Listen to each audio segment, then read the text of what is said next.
Hello everyone. I hope you guys are doing well, and I'm really glad to have you on another video. And I hope you guys have been following the previous videos and making the most and learning from them. So let's jump into today's topic. What numbers can be real and imaginary? Well, you know, mathematicians are brainstorming all the time, and they came to a conclusion that yes, numbers can be real or imaginary. However, this was just for information, because today we are focusing on the real numbers. Not only that, real numbers can be divided into two subcategories, which is rational and irrational.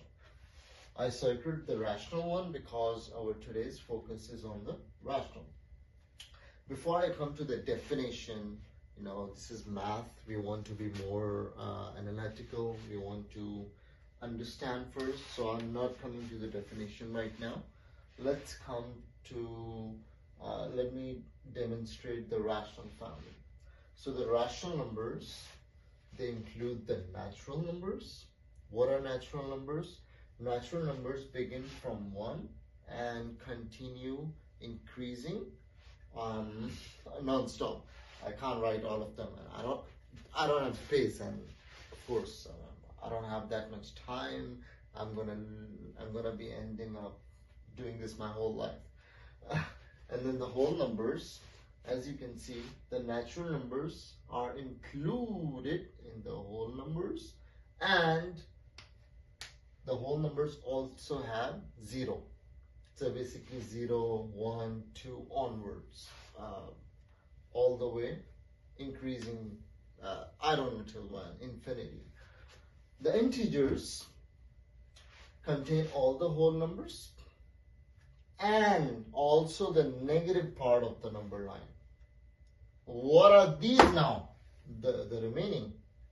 I mean, I'm wondering, like, why are they in the air? I'll tell you why. Well, these are all the decimals which come in between, you know. For example, in between 0 and 1, there is 1/2 or 0.2, right? There's 2/9, right? And then there's, for example, 15% is 0.15. Yep. Let me think of something more. One more. Well, 1/3. Now, guys, I hope that this is clear. So far, so good. But what determines whether a number is rational? What do we mean by rational? Does it thinking rationally? No. In case of numbers, rational numbers are numbers which can be written in the form as A over B. Form of A over B, where A and B are integers.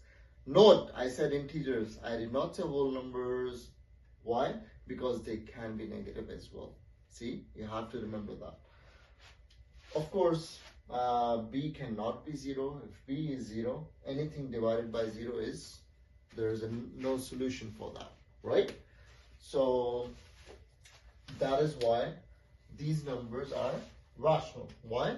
Because I can even write 15% as 15/100, right? I can write 0.2 as, let's say, 2/10, right? I can write, now from any of these, let's take -4, right? I can write -4/1, right?